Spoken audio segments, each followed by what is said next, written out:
अस्सलाम वालेकुम दोस्तों, मैं हूं उमैर शहजाद और आप देख रहे हैं इनॉन ट्रेडर्स यूट्यूब चैनल। आज की इस वीडियो में हम डिस्कस करेंगे नाइट्रॉक्स इन्वर्टर में F18 का फॉल्ट जो आता है वो किस वजह से आता है और उसको कैसे हम हल करेंगे। तो सबसे पहले हम किसी एक सिस्टम की केस स्टडी कर लेते हैं कि अगर F14 का फॉल्ट आ रहा है तो उसको हम कैसे देखेंगे, सॉरी F18 का फॉल्ट। तो F18 में जो कि ये देख रहे हैं लिखा हुआ है F18 hardware AC over current fault. अच्छा, अब ये देखें, hardware AC over current fault का मतलब जो कि आपको थोड़ा सा नाम से भी जाहिर होता है, अगर एक कॉमन पर्सन भी सोचे, HW स्टैंड्स फॉर हार्डवेयर, कि ये इन्वर्टर की कोई हार्डवेयर है जो कि अलाउ नहीं कर रही या उसकी लिमिट से ज़्यादा आपका करंट ओवर करंट चला है। तो उसमें हम देखते हैं कि केस स्टडी के तौर पे कि ये किस साइड पे प्रॉब्लम आई है, मतलब ग्रिड साइड से इशू आया है या AC साइड के साथ इशू आया है। इसमें कुछ कंसेप्ट थोड़ा सा क्लियर करने की ज़रूरत है, वो इसलिए मैं ये कोशिश करता हूँ कि कोई केस स्टडी आपके साथ शेयर किया करूँ ताकि आपकी अंडरस्टैंडिंग डेवलप हो सके। अब देखें, यहाँ पे फॉल्ट का टाइम है 8:20 सॉरी, शाम के 8:40।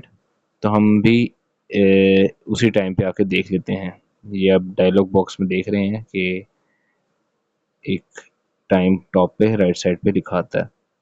तो और ये 8:45 तक रहा है, मतलब ये 15 मिनट तक रहा है और इसकी इंटेंसिटी ये थी कि ये फेलियर की तरफ मूव कर रहा था। एक तो इसको मोबाइल से थोड़ा सा सिलेक्ट करना डिफ़िकल्ट होता है, आप लैपटॉप पे ईज़िली कर सकते हैं। अभी देखें, जो इन्वर्टर फॉल्ट दे रहा है वो 40 मिनट का है, लेकिन ये बेसिकली इस टाइम से पे एक सर्ज हमें आई है, जिसके अंदर आप देखते हैं कि इन्वर्टर के वोल्टेज में भी बहुत ज़्यादा डिप आई और इन्वर्टर के जो करंट है, ग्रिड करंट जो आ रहा है वापडा की तरफ से, वो भी नहीं है। ये डैश डैश का मतलब है कि वो नहीं दे सका, ये ज़ीरो है या ये बिल्कुल एग्जिस्ट ही नहीं करता।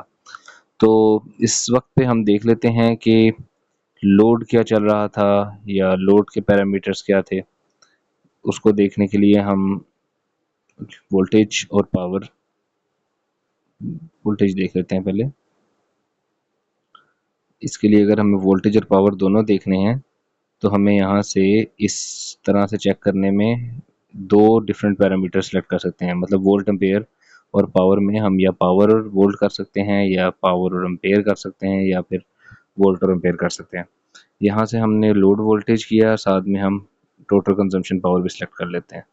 अब हम एग्जैक्टली इसी टाइम पे आ जाते हैं। ये देखें, अब यहाँ पे क्या हुआ कि टोटल कंजम्पशन पावर भी 0 है।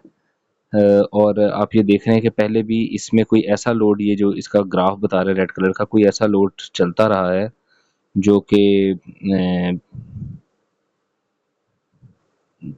बहुत सडन लोड मतलब ऑपरेट होता रहा है। अब इस सडन लोड का मतलब यही है कि जो आपका ये फॉल्ट है F18 hardware AC over current का फॉल्ट, इसका मतलब ये है कि कोई ऐसी सर्ज आई है आपके लोड एंड पे जिसका जो रिक्वायरमेंट थी एम्पेयर की, वो इन्वर्टर नहीं देख सका। इसकी दो तीन रीजंस और भी हो सकती हैं। पहली रीज़न तो ये है कि जैसे मैं एग्जांपल देता हूँ, कोई आपका मोटर या इंडक्टिव लोड है या इवन के एयर कंडीशनर है जो कि बहुत ज़्यादा एकदम इनरश करंट गुजारता है, सर्ज एम्पेयर लेता है, जो कि आपका इन्वर्टर वो नहीं गुजार पाता, तो ये F18 का फॉल्ट देता है। तो ये बेसिकली लोड साइड से है कि लोड टर्मिनल्स पे करंट रिक्वायर्ड था जो कि ग्रिड नहीं दे सका या इन्वर्टर की सर्किटरी उसको नहीं पूरा कर सकी। इसमें हम ये भी एक और भी इसका मैं आपको एविडेंस देता हूँ कि इस बात में कितनी सदाकत है जो मैं आपसे कर रहा हूँ। हम यहाँ पे बैटरी करंट को सिलेक्ट कर लेते हैं। आप देखेंगे कि इस टाइम पे बैटरी करंट 5 एम्पेयर पे गई है, उससे पहले बिल्कुल ज़ीरो थी और ये एकदम 5 एम्पेयर गए हैं। उसका मतलब यही है कि लोड पे दो टर्मिनल्स पे आपका जो रिक्वायरमेंट ऑफ एम्पेयर था या पावर थी वो ग्रिड की तरफ से नहीं दी जा सकी और बैटरीज ने टेक ओवर किया, लेकिन फिर भी बैटरीज इतना इनरश करंट नहीं दे पाई और ये फेलियर की तरफ आया। अब यहाँ पे इसकी एक जो बेसिक रीज़न मैंने आपको बताई कि वो आपका लोड कोई एक ऐसा है जो कि बहुत ज़्यादा करंट लेता है। जैसे फॉर एग्जांपल मोटर है तो उसका सॉल्यूशन ये है कि आप उसके साथ कोई सॉफ्ट स्टार्टर्स लगाएं। अगर आपके पास नॉन इन्वर्टर एयर कंडीशनर कोई ऐसे हैं तो आप उसके साथ इन्वर्टर एयर कंडीशनर्स इस्तेमाल करें अगर आपने सोलर सिस्टम लगाया हुआ है और हाइब्रिड इन्वर्टर आपके पास है।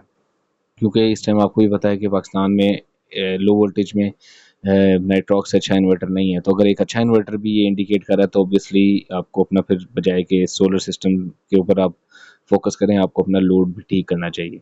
इसकी एक और रीज़न भी हो सकती है, वो ये है कि आपके लूज टर्मिनल्स हैं, आपका जो ग्रिड साइड पे कनेक्शंस हैं from service main to meter, आपका जो बिजली का मीटर है उस पे जो टर्मिनेशन है वहाँ से जो या फिर जो आपकी डीबी में ब्रेकर में या ब्रेकर से आगे इन्वर्टर तक जितनी भी टर्मिनेशन है वहाँ पे कहीं पे लूजेज है या वो वायर वीक है जो कि करंट इतना दे नहीं सकी जिसकी वजह से ये फॉल्ट आया। लाजमी नहीं है कि आपका एसी या लोड ही प्रॉब्लम कर रहा हो। अभी आपने यहाँ पे देखा भी कि इधर जो पावर थी वो बहुत मतलब इतनी ज़्यादा नहीं थी कि ओवरलोडिंग वाला सिनेरियो बने, बट ये ओवर करंट है कि एक सर्टेन टाइम में मैक्सिमम करंट जो लिमिट थी वो अचीव कर गया इन्वर्टर और उससे ज़्यादा वो करंट नहीं दे सका।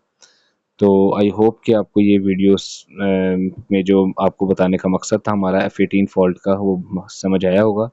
आप इसमें बस ये देखें आपका वो स्पेसिफिक लोड, इसको आप पॉइंट टू पॉइंट मतलब अगर आपको ये बार बार मसला आ रहा है तो आप एक एक करके अपना लोड भी ऑन करके इसको टेस्ट कर सकते हैं, आपको पता चल जाएगा लोड कौन सा है आपका। सेकेंडली ये है कि अगर आपको लगता है नहीं लोड बिल्कुल ठीक है, लोड एंड पे कोई प्रॉब्लम नहीं है, तो आप अपनी सारी टर्मिनेशंस चेक करें, ग्रिड साइड की भी और अपने इन्वर्टर के साथ जो आपने बॉक्स लगाया है उसकी भी। होपफुली इसी के अंदर आपका जो प्रॉब्लम है उसका हल निकल आएगा। आई होप कि आज की वीडियो आपको अच्छी लगी होगी, और अगर आपका फर्दर कोई इसमें क्वेश्चन है तो आप कमेंट सेक्शन में ज़रूर लिखिएगा। I will be happy to answer all of your questions इंशाल्लाह। बहुत शुक्रिया। अल्लाह हाफिज़।